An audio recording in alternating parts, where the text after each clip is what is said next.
Porque yo me quedo extasiado de oír a tantos héroes, me fascinan los héroes, así que ahora vamos a escuchar a una heroína llamada Paula Ortiz. Muchas gracias. Muchas gracias también por esta invitación, por muchas razones. Y ahora os voy a contar porque, bueno, pues efectivamente estar dentro de un cine que en cierta manera está en los márgenes y rema contracorriente, y yo quiero hacer la reflexión de por qué rema contracorriente, porque creo que habéis tocado ya muchos, yo creo que los grandes temas de la vocación, de los motores. Has explicado, Pablo, muy bien cómo es este tema de tener que hacer una película, cómo estabais diciendo un poco pues desde la distribución, desde la producción, la escritura, lo costoso que es. Mi única película, efectivamente, y también voy a hablar de lo que creo sobre terminologías y campos semánticos como lo religioso, lo católico y lo que implica en el centro de la cultura o no, que es lo que me gustaría hablar. Pero sí que quiero decir que mi única película, que es la película de la que yo más orgullosa estoy, y es la película que me ha provocado y me ha regalado el proceso más ávido de significado y más hermoso de mi vida, que es la de Teresa, sobre el libro de la vida de Teresa de Jesús. Es una película que ha tardado 8 años en salir a la luz, desde que yo escribí el primer guión de Teresa, para dar cuenta un poco de todo lo que estáis diciendo, que lo habéis explicado muchísimo mejor, pero simplemente como en mi edad constituye, tengo 45 años, constituye un tramo, no soy tan joven, un tramo muy largo de resistencia, que hay un tema de la resistencia también, con respecto al acto, a los proyectos cinematográficos que tienen todas esas posibilidades y todas esas capacidades que habéis dicho de mover, de ir en estos casos de una película que ha tardado tantísimo y cuando ha salido, existe, estamos muy orgullosos todos los que la hemos hecho, pero efectivamente nosotros hemos vivido películas que han tenido en términos del éxito, que hablaba Pietro, o de lo que se considera mucho más, y que cuando no viene la vanidad, que eso es otro tema, como decía Teresa, las galas, los aceites y andar en compañía, decía Teresa de Jesús, como eso es una dimensión del propio acto del cine que rodea la fábrica de sueños, que rodea sus dinámicas. Y cómo esto le mueve por definición lo contrario. O le debe mover lo contrario, estamos aquí por lo contrario. Y es muy costoso, porque el propio acto cinematográfico es un acto de fe. Y ahora hablaré, si queréis, de mi historia personal en torno a la fe. Es un acto de fe porque no existe las películas, no existen. Son ejercicios hipnóticos, efectivamente, son travesías altísimamente improbables, dice un amigo mío, pero de una altitud, la improbabilidad de que llegue a existir es enorme. Y estas películas, iba a decir infinitamente, pero lo infinito, voy a ser precisa con las palabras porque es muy importante en estos temas, terriblemente más o enormemente más, inmensamente más difíciles. Y entonces me pregunto por qué. Y entonces yo, como aquí además, sobre todo vosotros habéis hecho y tenéis mucha trayectoria en torno al documental, que en relación a tratar una serie de temas, pues el documental permite irse y tratarlos además discursivamente. Pero yo voy a hablar de la ficción, que es lo que yo hago, y qué ocurre con la ficción o lo que yo creo que debe ser la ficción, y entonces qué ocurre con estas películas o cuando entras, para mí ha sido una... Yo estoy viviendo todavía, Teresa, todavía queda una sesión en el cine, a una hora intempestiva, y luego hablamos de qué ha ocurrido con Teresa desde que se estrenó, cómo se estrenó, cuándo se estrenó, qué le ha pasado a otras de mis películas, porque he vivido los efectos, ¿no? Y estoy todavía bajo la reflexión que decía Pietro, de quitarme ciertas basuras con respecto a lo que se esperaba o no se esperaba, lo que hemos recibido y al mismo tiempo todo lo que habéis compartido todos, que es absolutamente sigue siendo sorprendente y en cierta manera epifánico el darte cuenta que hay gente que son experiencias cuando entras en estos temas o abordas estos universos, que la experiencia es infinitamente más radical, de raíz y luminosa. Y eso quizá llega menos, pero llega muy, a mí me han repetido mucho, y me ha repetido mucho el padre de mi hijo, que igual no llega a muchos, pero llega muy hondo. Y eso es una de las reflexiones que ha salido aquí. Y entonces, bueno, una cuestión es cómo llegar a más sin dejar de llegar tan hondo. Porque esa es la reflexión que me gustaría a mí hacer aquí sobre cuál es la labor de los narradores de ficción. De los narradores de ficción en general. Ni religiosos, ni no religiosos, ni católicos, ni de otras religiones. Para mí, y lo comparto con Juan Mayorga, que ha sido con Javier García Redondo el guionista de Teresa, y es una adaptación de su obra de teatro que se titula La lengua en pedazos, sobre el libro de la vida, basado íntegramente en el libro de la vida de Teresa de Jesús.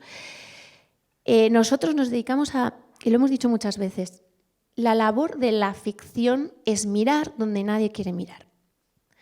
Porque, para mí, hay otras muchas, y cada uno enfocará su tarea y la experiencia que quiere regalar a los demás desde un lugar. Pero para mí, efectivamente, me gusta entrar en los lugares donde otros no miran. Y no miran porque son abismales, porque son contradictorios, porque están en tensión, porque no tienen respuesta, porque generan preguntas. Entonces, claro, lo que yo he aprendido es que por ese lado, y yo llegué además, en particular, a Teresa, por un lugar poético, desde la mística, desde su poesía mística, desde una experiencia que yo tuve desde muy joven de la lectura de los místicos, de lo que implican para mí los poetas y la experiencia poética de transformación. Y cómo a mí la voluntad era transformar desde ese lugar que no puedes explicar, que a lo mejor no quieres o no sabes mirar o no se quiere mirar en la cultura del río, digámoslo así, del río o de la corriente imperante. Pero es que esa es nuestra labor. Nuestra labor es, cuando todo el mundo está mirando para allá, hacer, ¿qué pasa allí? ¿Y por qué no miramos ahí? Y nuestra labor es generar, la ficción genera preguntas. La experiencia de la ficción tiene que generar preguntas. No debería dar las respuestas, sino otorgar la pregunta para ejercer la experiencia del debate, del propio abismo de las preguntas.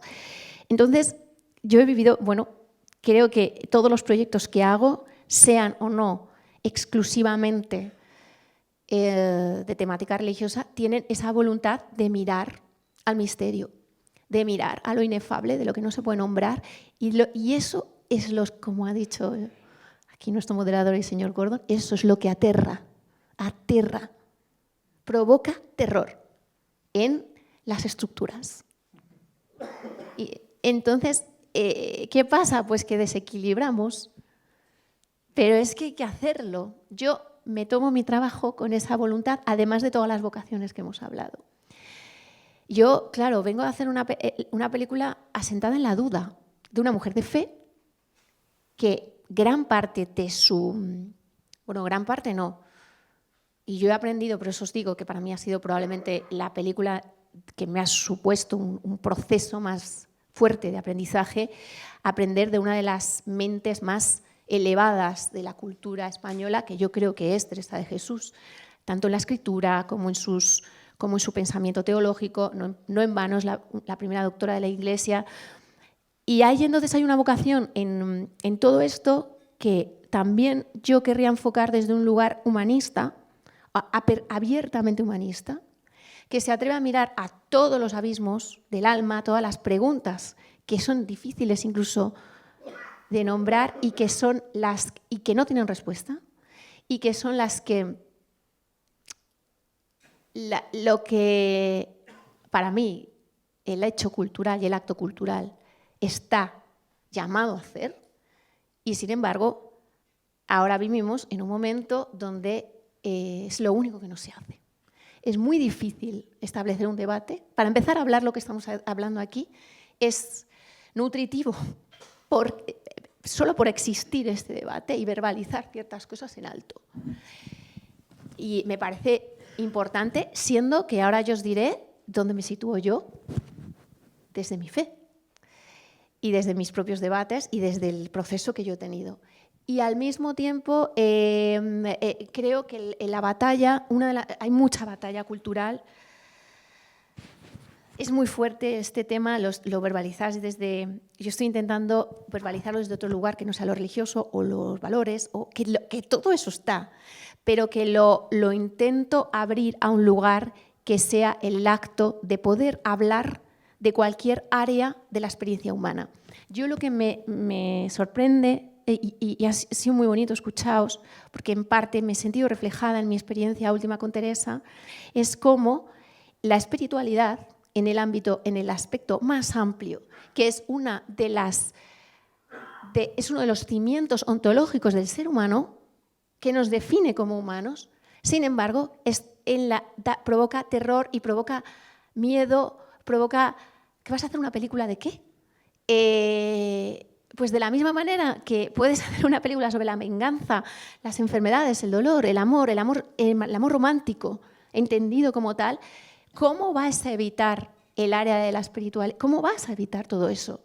Y sin embargo ahora se evita, porque no hay una pregunta. Y quisiera decir solo una cuestión más, por abrirlo luego, que nos la ha lanzado en los mails que nos ha mandado aquí nuestro anfitrión, el señor Arasa, que era el hecho de por qué no se hace ficción de estos temas. Yo luego quiero hacer en algún momento una reflexión de la delicadeza que exige la representación del imaginario religioso. Es muy delicado. Antes ponía un ejemplo cristalizando a Teresa de Jesús y sus visiones, su imaginación, toda su potencia de pensamiento, de contradicción y de imaginación. ¿Cómo puedes reflejar un ángel sin ser la frustración de todo el mundo? Porque son que este es uno de los retos, cuando decían, ¿cuál es el reto? ¿Por qué la ficción? No solo es dinero, que también, que es más cara, que es de época, que exige un esfuerzo estético muy fuerte, porque esta experiencia de ficción que hacemos es ética y es estética. Y luego narrativa y dramática, pero fundamentalmente estética y estética para que exista como lo que es. Entonces es extremadamente delicada, exige muchísimo, porque juega con el imaginario más fuerte que hay en la cultura de raíz más antigua y que puede provocar frustraciones y puede provocar banalizaciones rapidísimamente. Entonces, bueno, quiero lanzar eso porque nos lo había lanzado y digo, no ha salido... Lo podemos debatir después. Y simplemente sí que decir que como sí que lo he abierto desde un lugar de las preguntas, desde el agnosticismo que yo he practicado muchísimo y muy reflexionado y muy profundo, como el gran tema en el que nos reunimos todos y como decía el compañero, es verdad que aquí es muy importante la unidad y es muy importante lo que compartimos y es muy importante las fuerzas que nos unen, es el hecho de, que es precisamente lo de los valores, es la lucha contra los cinismos. Y la cultura actual es tremendamente, no solo banal y débil, como decía Giambattista Vattimo, del pensamiento débil, sino tremendamente cínica. Y nosotros estamos aquí desde un lugar que es una trinchera realmente, la lucha contra el cinismo. Y con eso acabo, que ya me pasa.